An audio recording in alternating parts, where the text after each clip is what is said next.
ताज्या घडामोडींसाठी स्वानंद न्यूजला सबस्क्राइब करा आणि बेल आयकॉनवर क्लिक करा। उल्हासनगरमध्ये राहणाऱ्या एका 20 वर्षीय तरुणाने 2 वर्षाच्या अथक परिश्रमानंतर भौतिकशास्त्र हा विषय सोपा आणि समजण्यायोग्य व्हावा यासाठी प्रयोगांवर आधारित डेन्सिटी मोबाईल ॲप बनवलाय। सध्या बाजारात उपलब्ध असलेल्या शैक्षणिक ॲपपेक्षा हे वेगळं आणि मुलांना अधिक प्रयोगशील करणारे असल्यामुळे विविध स्तरातून तरुणाचं कौतुक होत आहे। उल्हासनगर कॅम्प 3 मध्ये राहणारा नाझी हसन बालानी हा इयत्ता 12वी मध्ये फिजिक्समध्ये भौतिकशास्त्रात महाराष्ट्रातून दुसरा आला होता। त्याला सोपा वाटणारा विषय हा इतर विद्यार्थ्यांना कठीण वाटत होता। तसेच त्याला भौतिकशास्त्रात अधिक रुची असल्यामुळे इतर विद्यार्थ्यांनाही भौतिकशास्त्र सोपे वाटावे म्हणून त्याने तंत्रज्ञानाच्या युगात एक भौतिकशास्त्राचं शैक्षणिक ॲप बनवण्याचा निर्णय घेतला। नाझी बालानी याची 12वी करोना काळात पार पडली, त्यामुळे शिक्षणाचा स्तर घसरत असल्याचं त्याच्या लक्षात आलं। त्यामुळे त्याने पुढील 3 वर्ष डेन्सिटी या व्हर्च्युअल ॲपवर काम केलं। याबाबत विशेष माहिती दिली नाझी बालाजी यांनी पत्रकार परिषद घेऊन। पहली वर्चुअल लैब जो आपको देती है इंटरैक्टिव एक्सपेरिमेंट्स आपके फिंगर टिप्स पे। इमेजिन कीजिए एक ट्रेडिशनल क्लासरूम जहां स्टूडेंट्स सीखते हैं 2D डायग्राम से। अब आते हैं डेंसिटी जहां लर्निंग एनहांस हो रही है। हमारा प्लेटफॉर्म फिजिक्स के पूरे स्पेक्ट्रम को कवर करता है, उन्हें रियल लाइफ में एक्सपीरियंस कराता है एक रिस्क फ्री एनवायरनमेंट में और देता है एक्सपेरिमेंट्स की एक्सटेंसिव लाइब्रेरी हर क्यूरियस माइंड। डेंसिटी बनाया गया है एजुकेटर्स, स्टूडेंट्स, फिजिक्स एंथुसियास्ट्स और एजुकेशनल इंस्टीट्यूशंस के लिए। डेंसिटी के क्लासरूम फीचर को यूज करके टीचर्स इजीली क्लासरूम बना सकते हैं अपने डिजायर्ड एक्सपेरिमेंट के लिए और स्टूडेंट्स उसे एक सिंपल कोड से ज्वाइन कर सकते हैं। एक्सपेरिमेंट सभी डिवाइसेस पर सिंक होते हैं और कोई भी स्टूडेंट कंट्रोलर बनकर उन्हें लीड कर सकता है। स्टूडेंट्स देख सकते हैं एक्सपेरिमेंट्स की पूरी कैलकुलेशंस और मॉडिफाई कर सकते हैं एक्सपेरिमेंट के पैरामीटर्स को रियल टाइम। डेंसिटी लैब को आपके पास लेकर आता है बिना किसी टाइम और लोकेशन बैरियर के। चाहे आप घर पर सेल्फ स्टडी कर रहे हैं, क्लासरूम में अपने दोस्तों के साथ हैं या फिर ट्रैवल कर रहे हैं, हमारा प्लेटफॉर्म हमेशा एक्सेसिबल है। फिजिकल लैब्स बनाने में high setup cost, maintenance, utilities और स्पेस की जरूरत पड़ती है। वहीं डेंसिटी आपको देता है एक कंप्लीट लैब एक्सपीरियंस बिना इन एक्सपेंसेस के। डेंसिटी अवेलेबल है मोबाइल्स, टैबलेट्स और डेस्कटॉप्स पर, जिससे आपको एक सीमलेस एक्सेस मिलता है। आइए जुड़ते हैं इस एजुकेशनल रेवोल्यूशन में और एक्सप्लोर करते हैं इस लर्निंग एडवेंचर को डेंसिटी के साथ।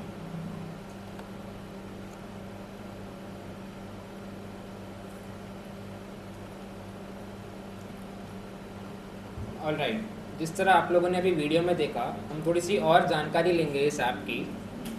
तो सबसे जो बेसिक इशू हम लोगों ने फेस किया हुआ है सब ने अपने लर्निंग एज में, जो प्रैक्टिकल टॉपिक्स है साइंस के। साइंस एक बहुत ही वास्ट सब्जेक्ट है, उसे रियल लाइफ से कनेक्ट होना चाहिए, बट उसकी कॉम्प्लेक्सिटी की वजह से वो हो नहीं पाता है। बच्चों के मन में एक डर बैठा हुआ है साइंस को लेके, जिसका कोर पर्पस यही है कि वो उस सब्जेक्ट से कनेक्ट नहीं कर पाते।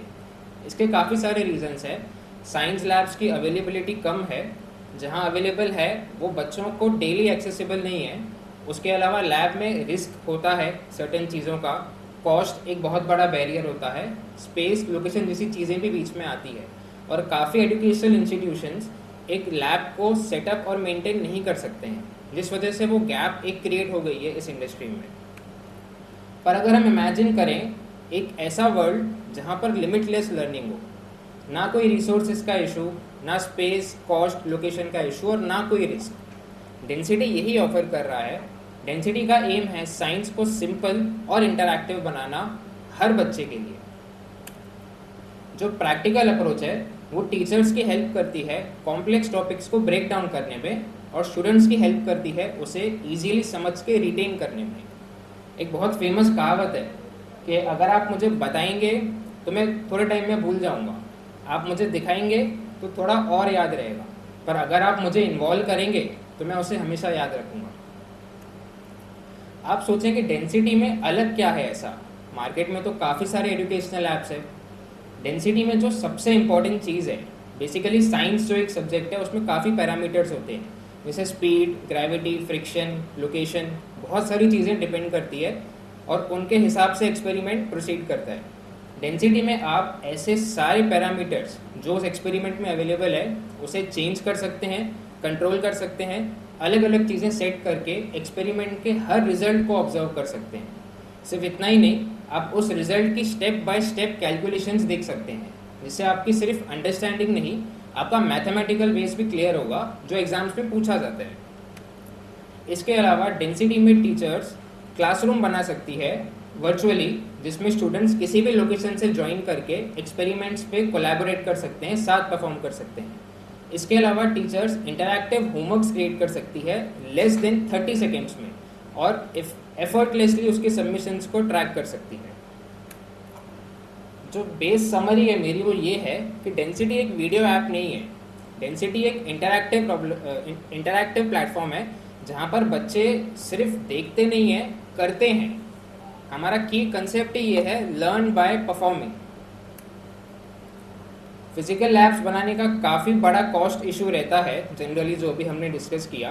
डेंसिटी का एक अलग बेनिफिट ये है, यहाँ पर कोई एक्सपेंसिव सेटअप की नीड नहीं है, कोई एडिशनल हार्डवेयर की नीड नहीं है। जो आपके पास अवेलेबल डिवाइसेस है उसी पे आप यूज़ कर सकते हैं और ज़ीरो मेंटेनेंस एक्सपेंस है, ताकि स्कूल अपने टाइम और रिसोर्सेज को सही जगह इन्वेस्ट कर सके। डेंसिटी अवेलेबल होगा टीचर्स, स्टूडेंट्स, इंस्टीट्यूशंस, एंथुजियास्ट और पेरेंट्स के लिए।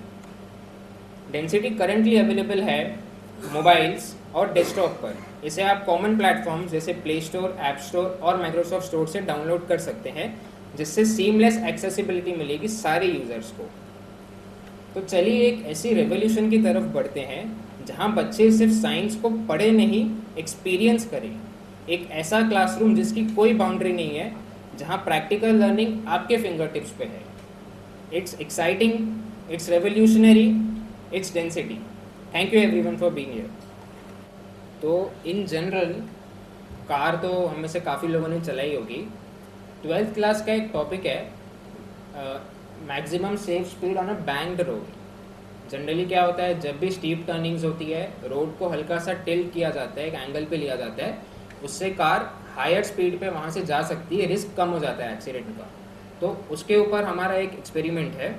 अब यहाँ पर आप देख सकते हैं पूरा एक लाइव रोड है, आपके हाथ में अपनी कार है, जिसे आप अपने हिसाब से एक्सेलरेट कर सकते हैं। अब मान लीजिए हम लोग आगे जा रहे हैं, कार पे कौन सी फोर्सेस लग रही है वो आपको इमीडिएटली आप रियल टाइम में यहाँ पर देख सकते हैं। अब यहाँ पर काफ़ी पैरामीटर्स होते हैं रियल लाइफ में। फिजिक्स में जैसे हमने बताया कि साइंस में बहुत कुछ चीज़ें ऐसी होती है जो चेंजेबल होनी चाहिए। अब थोड़ा सा कुछ पैरामीटर्स को ट्वीक करते हैं। सबसे पहले हम लोग एक अच्छा कैमरा एंगल ले लेते हैं, जिससे हमको रोड और थोड़ा सा क्लियरली दिखे।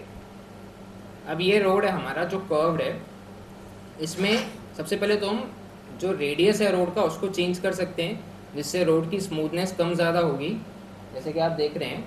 अब इससे जो हमारी सेफ स्पीड है, अब करंटली सेफ स्पीड यहाँ पर दिखा रहा है 87 किलोमीटर पर आवर, कि इस स्पीड तक कार चल सकती है, इसके आगे क्रैश हो जाएगी। रोड के रेडियस को चेंज करने से वो स्पीड में फ़र्क आ रहा है। अब वो स्पीड दिखा रहा है 130, बट ये नंबर कहाँ से आया? स्टूडेंट्स को ये भी डाउट आ सकता है। उसके लिए यहाँ पर रियल टाइम कैलकुलेशंस है जो सेट किए गए पैरामीटर्स के साथ एडजस्ट हो जाती है अपने आप, और एंड में आप चेक कर सकते हैं 125.8 का नंबर आ रहा है कि ये स्पीड तक कार जा सकती है। अब इसके अलावा और भी चीज़ें होती है। हमने रोड का रेडियस ये एक पैरामीटर डिस्कस किया। ये रोड जो है ये किस एंगल पे टिल्ट किया हुआ है उस पर भी डिपेंड करता है। जितना ज़्यादा एंगल उतना ज़्यादा स्पीड कार ले सकती है। इसके अलावा रोड पे फ्रिक्शन कैसा है। करंटली ये रोड ड्राई है, इसे हम वेट कर सकते हैं या ऑयली भी कर सकते हैं। अब मैंने ऑयली किया तो मेरी कार फिसल रही है नीचे, आप देखेंगे कार नीचे आ गई। ये एक सेकेंड पैरामीटर है जो आईआईटी जैसे एग्जाम्स में पूछा जाता है, बट बच्चे सिर्फ मैक्स स्पीड का सोचते हैं, मिन का नहीं सोचते हैं, तो ये पार्ट मिस हो जाता है कि कार अगर रोड ऑयली है तो कार नीचे भी आएगी ऐसे, तो उसे मिनिमम स्पीड भी मेंटेन करनी है। इसके अलावा एक और बहुत इंटरेस्टिंग चीज़ है जो कॉम्प्लिकेटेड एग्जाम्स में पूछी जाती है। हम लोग अभी अर्थ पे, बट मैं कहूँ मान लीजिए हम लोग मून पे होते तो क्या फ़र्क आता। तो यहाँ पर आप प्लैनेट को भी चेंज कर सकते हैं। जैसे करंट सेफ स्पीड जो है वो है 61। अगर मैं मून पे चले जाऊँ अब वो सेव स्पीड 25 की आ गई, बिकॉज मून की ग्रेविटी वीक है, कम है, वो कार को नीचे नहीं खींच पाएगी, कार अपनी ग्रिप नहीं बना पाएगा, वो जल्दी क्रैश हो जाएगी कार। इसके अलावा अगर मैं जुपिटर पे चले जाऊँ तो ये 97 पे चलेगी, क्योंकि जुपिटर की ग्रेविटी हायर है। इन जनरल तो कार जुपिटर पे जा नहीं सकती, हम सबको वो बात पता है, बट कॉम्प्लिकेटेड एग्जाम्स में आपसे इमेजिन कराया जाता है कि मान लीजिए आप जुपिटर पहुंच चुके हैं, तो वहाँ पर वो क्रिटिकल थिंकिंग की जो ज़रूरत है वो हमने पूरी की हुई है। अब अगर मैं कार को एक्सेलरेट करूँ करंट पैरामीटर्स के हिसाब से, तो जो मैंने पैरामीटर्स सेट किए हैं उस हिसाब से एक रिजल्ट प्रोड्यूस होगा। या तो कार सेफली ट्रैवल कर लेगी या क्रैश हो जाएगी, क्योंकि हायर स्पीड पे वो नहीं संभाल सकती है खुद को उस हिसाब से। ये एक डेमोन्स्ट्रेशन था एक काफ़ी कॉम्प्लिकेटेड टॉपिक का, जो टेक्स्ट बुक्स में इमेजिन नहीं करवा पाते हैं जनरली टीचर्स। इसके अलावा लैब के अंदर ये भी काफ़ी सारे एक्सपेरिमेंट्स अंदर अवेलेबल है। जैसे ये एक सर्कुलर मोशन का टॉपिक है, इसमें आप सर्कल को स्प्रिंग और वेव के साथ इमेजिन कर सकते हैं, जो नॉर्मली एक बोर्ड पे नहीं हो पाता है, बिकॉज इसके लिए 3D कुछ ग्राफिक्स वगैरह लगते हैं। इसको देख के आप बहुत क्लियरली समझ सकते हैं कि एक सर्कल, एक स्प्रिंग और एक वेव तीनों सेम पैटर्न पे काम करते हैं। अगेन इसकी कैलकुलेशंस वगैरह सब अवेलेबल होगी और इसकी थियरी भी अवेलेबल होगी। मतलब कोई भी टीचर ऐप के अंदर से थियरी भी पढ़ा सकता है, प्रैक्टिकल भी करा सकता है और उसका मैथमेटिकल पार्ट भी कवर कर सकता है। थोड़ा सा और चीज़ों को कॉम्प्लिकेटेड करने के लिए बच्चों के लिए यहाँ पर कुछ क्वेश्चंस भी दिए हुए रहेंगे, जिसको बच्चा मैनुअली सॉल्व करके यहाँ पे आंसर इनपुट कर सकता है, जिससे उसके एग्ज़ाम की पूरी प्रिपरेशन हो सकती है। ये एक बेसिक डेमोन्स्ट्रेशन था हमारे ऐप का। ऐसे काफ़ी सारे एक्सपेरिमेंट्स करंटली ऐप पर अवेलेबल है। I'd like to ask you, first of all, you said that people are scared of maths and science. Yes. You are right, I also agree with you. But what are the different ways which can help the student to clarify these problems? The key difficulty actually lies on the part that maths is very abstract. If I just show you some numbers, if I show you an equation, you will be so you'll feel very complicated. You'll feel that no, I don't want to do this. A basic human mind reacts well when the concept is visualized. So when I'm showing you a road and then changing its radius, and then I'm showing you how that affects the equation, that develops a better way to understand the topic. Because the student can imagine it well, visualize it well, it gets very better in terms of understanding. If I just show you a number on a board or on a textbook and I just tell you to memorize it, you will never be able to connect it to the real world. For example, now when we change the radius, we saw that the smoothness of the road is being changed. If the radius is less, the curve was steep.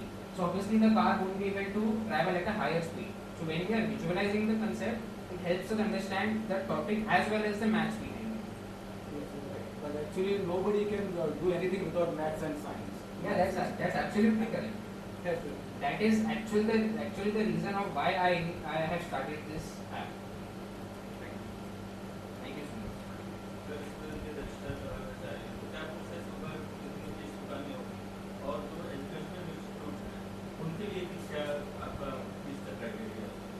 App दोनों के लिए available है। Individual user directly app download करके subscription purchase करके start कर सकते हैं। ये सब्सक्रिप्शन मतलब किस आधार पे होगा?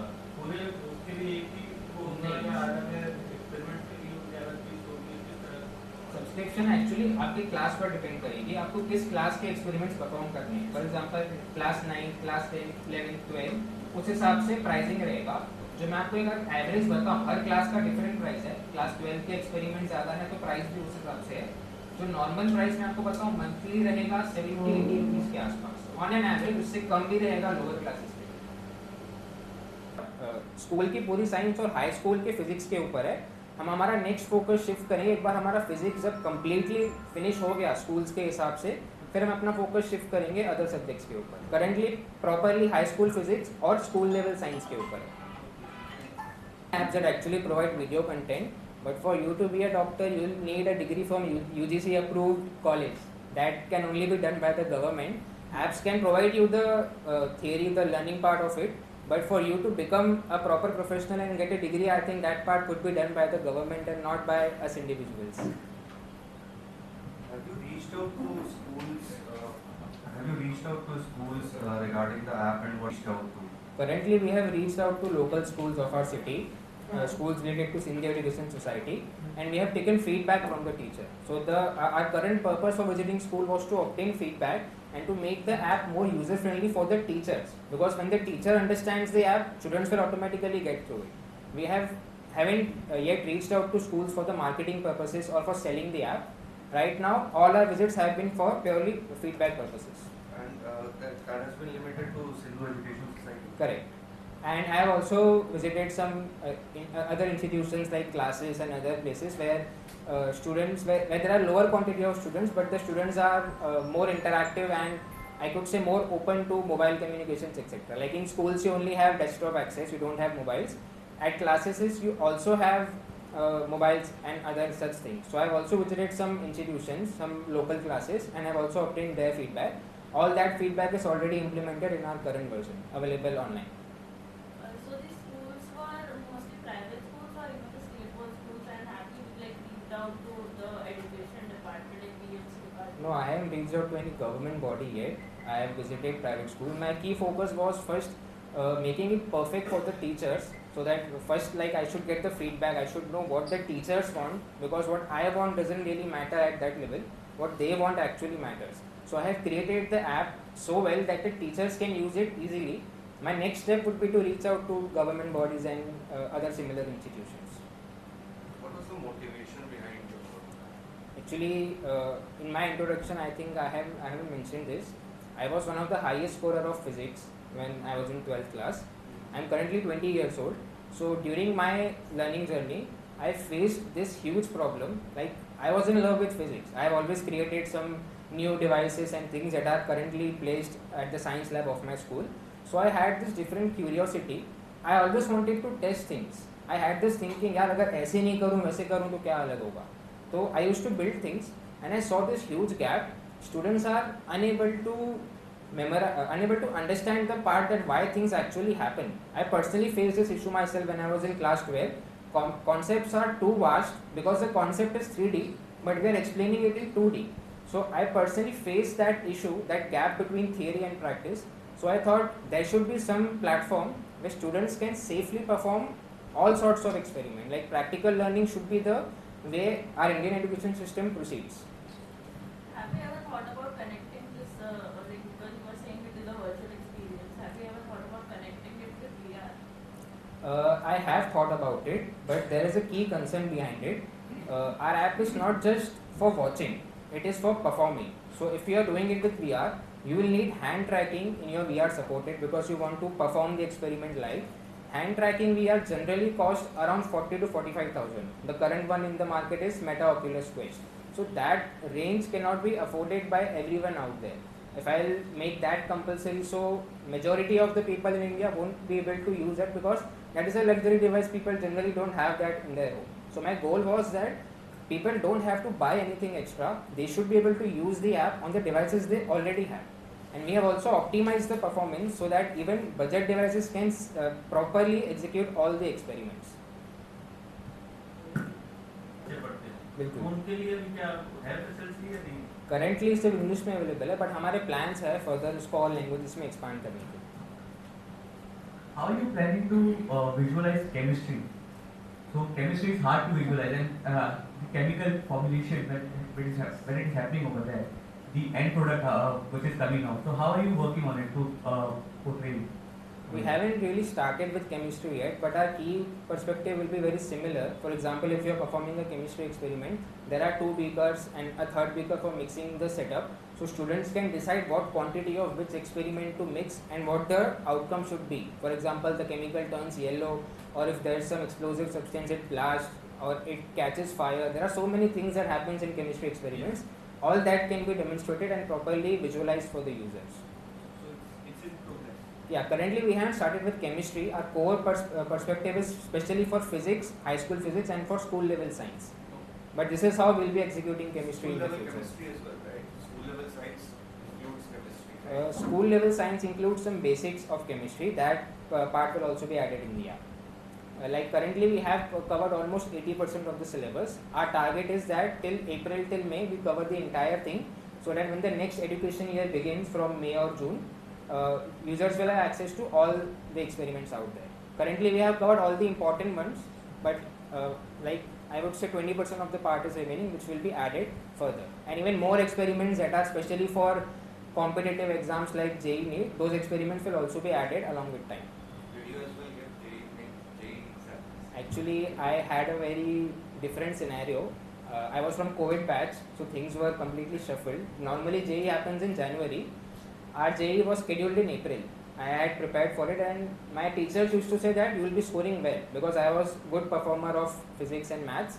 I never really liked chemistry that much, but that was okay. The issue was suddenly the exam got postponed to June or July, and I had this idea waiting for me. So what I did is I stopped my preparation and I started working on this app from the month of April 2022. So that is where I left my preparation for the exam. I still gave the exam, I didn't clear it well. खासकर इसके business model पे कुछ आपने workout किया है? Target area क्या होगा? Metro cities है, रूरल इंडिया है, क्या है? थोड़ा उसके बारे में बताओ। सर हम तो पूरे इंडिया को टारगेट करेंगे। हमारा स्टार्ट बेसिकली महाराष्ट्र से होगा, बट हमारा जो की गोल है वो यही है कि इंडिया का हर बच्चा इस ऐप को अपनी लर्निंग में यूज़ करे, और इसीलिए हमने उसको डिज़ाइन भी वैसा किया हुआ है कि किसी के लिए भी कोई बैरियर नहीं आना चाहिए, हर जगह से हर बच्चा ऐसे यूज़ कर सके। Let me clarify. You said you have prepared this app for the physics. Yeah, currently it is specially for physics. Now you tell me there are total how many apps are there before this? Any ideas? If you will just see the learning, Roughly any ideas, sir? if you will see just the learning category, there are n number of apps, but 99% of those apps just show you video content, which is also available on YouTube and other platforms. There's nothing new, but education is available currently, online education. There are some apps that claim to solve this problem or create interactiveness, but if you use those apps, you'll see that those apps actually just have a button, and when you press the button, animation will play. I don't feel that is interactive. In my definition, interactive means you should be able to change everything in the experiment, and nothing should be done automatically. Like if you're placing an object on a spring, so you have to drag it and place it on the spring, and you have to do everything yourself. That is you performing. So there are some apps that claim to be interactive, but in my opinion, there's still a gap. I have even contacted about this with some students. Even they feel that for them it is technically a video with addition of some buttons. Is there any famous app where we can depend fully on that? Like how we got the branded things, everything. There are Where the actually- demand is there. So is there any app which is very famous where people can blindly buy this app? There are currently so many learning apps, like I just said. If you are talking about this specific industry where you have proper interaction and you can do everything from one app, based on my research, I haven't seen any such app yet. But if you are just there for learning along with the videos and everything, then I believe there are so many brands currently there in India. Okay, I'll be in touch with you, sir. So, thank you. So apps like educating apps like Byju's and all, they also claim to be interactive apps and teaching as well. Like there are teachers who are teaching as well as at the same time students can interact using the app. That is what they also claim. Is that not true? What sort of interaction are you talking about? Like they can also change the speed and see what the velocity is, and at the same time teachers will be explaining it to them. No, actually what happens is they that's not completely simulated, that's actually animation. They will demonstrate what speed or parameter they are setting, and they'll show you the result, but students don't get the complete control of what is happening. If you are performing an experiment and I am watching, from my perspective it is a video, but if we both are collaboratively performing on the experiment, like I get to do something, that is the key difference of my app. I have seen several places where people show YouTube videos where people are performing experiments.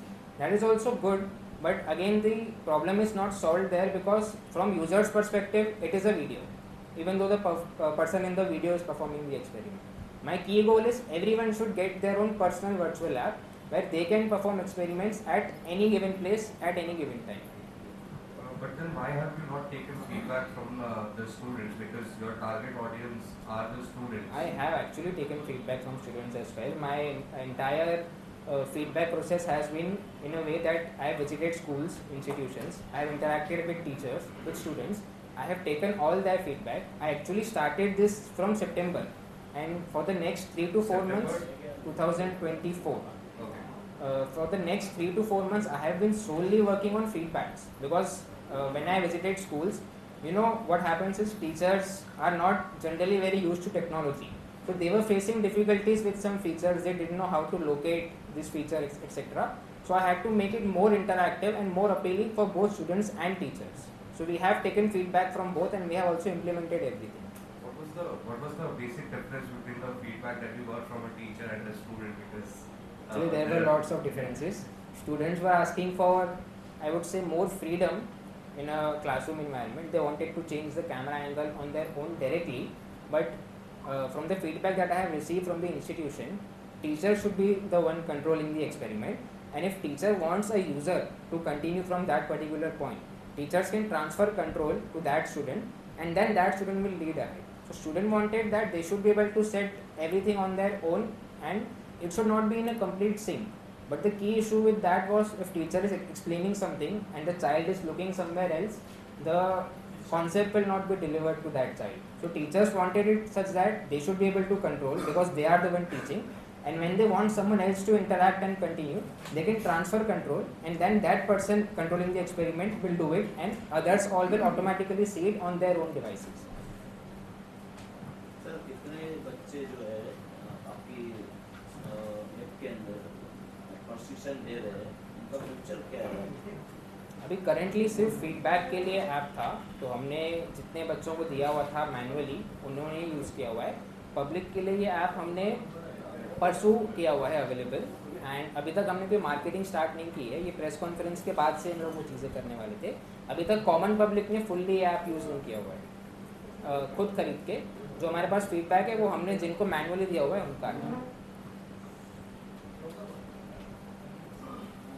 एक common feedback मुझे ये आया था कि teachers बहुत जल्दी समझा पा रही है कुछ चीज़ों को, जो वैसे मुश्किल होता था एक बोर्ड पे समझाना, और बच्चे थोड़ा ज़्यादा इंटरेस्ट ले रहे हैं क्योंकि उनको 3D ग्राफिक्स मिल रहे हैं और एक अलग फील मिल रहा है. जैसे अगर टीचर कार चला के क्रैश कर रही है एक रोड पे और उसका रिजल्ट समझा रही है, तो बच्चे और ज़्यादा उस चीज़ के लिए एक्साइटेड हो रहे हैं और ज़्यादा ध्यान दे रहे हैं, जो नॉर्मली ध्यान लूज कर देते हैं.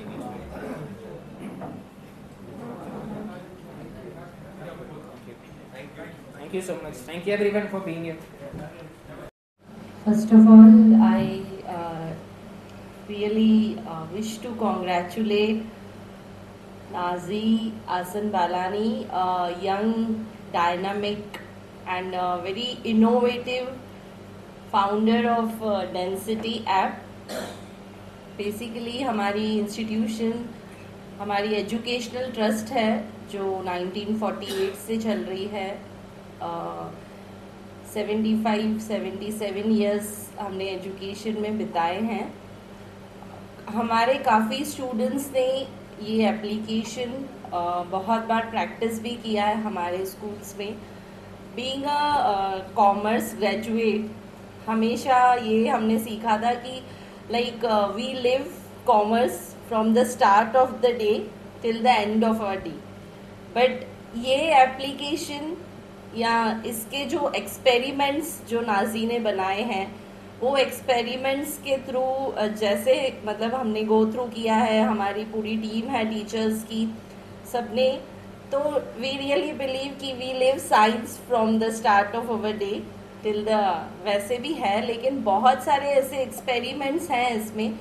वाई दिस इज़ डिफरेंट वो तो इसमें बताया ही गया है, बट इन डिटेल मैं एक चीज़ बोलना चाहूँगी कि बेसिकली एज अ एजुकेटर हमारे जो स्टूडेंट्स हैं, जैसे काफ़ी बार उनको मौका मिला है ये एप्लीकेशन यूज़ करने का हमारे कंप्यूटर लैब्स में या क्लासरूम्स में भी, तो एक चेंज जो हमने देखा है, फिज़िक्स का लेक्चर वैसे स्टूडेंट्स को थोड़ा सा लगता है कि थोड़ा सा बोरिंग होगा या क्या, बट इस एप्लीकेशन के थ्रू क्योंकि हर एक स्टूडेंट की थिंकिंग पैटर्न अपना है, तो एक इनोवेशन ये है कि उनका जो थॉट प्रोसेस है, उनके जो डाउट्स हैं या उनकी जो क्रिएटिविटी है, फॉर एग्जांपल कोई अगर वो आपको नाजी एक्सप्लेन करेगा कि एक गाड़ी की स्पीड जो है वो वेलोसिटी या ये सब जो स्टूडेंट्स खुद फील कर सकते हैं कि फॉर एग्जांपल अगर मैं 60 की स्पीड चला रहा हूँ और अगर मैं 80 की स्पीड पे जाऊँ और अगर मैं 100 की स्पीड पे जाऊँगा तो क्या होगा। हम लोगों को जब हम बच्चे थे तो हमको एक स्टैंडर्ड पैटर्न सिखाया जाता था वेलोसिटी का या जो हमने रोट लर्न किया था, बट यहाँ पर ये एप्लीकेशन यूज़ करने के बाद हर एक स्टूडेंट अपना जो सेल्फ डाउट है कि इससे ज़्यादा स्पीड की तो क्या होगा वो हमको पता है, बट एक्सपेरिमेंट करके अगर वो स्टूडेंट कर पाए, so this is the most interesting way है जो हर एक स्टूडेंट अपनी इनोवेशन से कर सकता है इस एप्लीकेशन के थ्रू। और एक सबसे अच्छी चीज़ जो इस एप्लीकेशन की लगी, इट इज़ वेरी अफोर्डेबल। कोई भी क्लास ऑफ स्टूडेंट या कोई भी इसको एक्सेस कर सकता है और कहाँ से भी एक्सेस कर सकता है। So this is the best thing कि ज़रूरी नहीं है एक स्कूल में बहुत बड़ा साइंस लैब का सेटअप होगा या बहुत बड़ी कंप्यूटर लैब होगी तो ही एक्सेसिबल है। ये एक बहुत ही अच्छी चीज़ है कि कहाँ पर भी कोई भी बैठ के एक्सेस कर सकता है। तो एज इतने सालों से जो हम एजुकेशन फील्ड में हैं, आई फील इट कि it is a best application जो साइंस को हमारी डे टू डे और हमारी हर मिनट से कनेक्ट कर रहा है, वो भी practically. So once again I congratulate Naji and best wishes from all of us. Thank you so much. Thank you, madam. Nikhil Chavan, Swanand media, Ulhasnagar. ताज्या घडामोडींसाठी स्वानंद न्यूजला सबस्क्राईब करा आणि बेल आयकॉनवर क्लिक करा।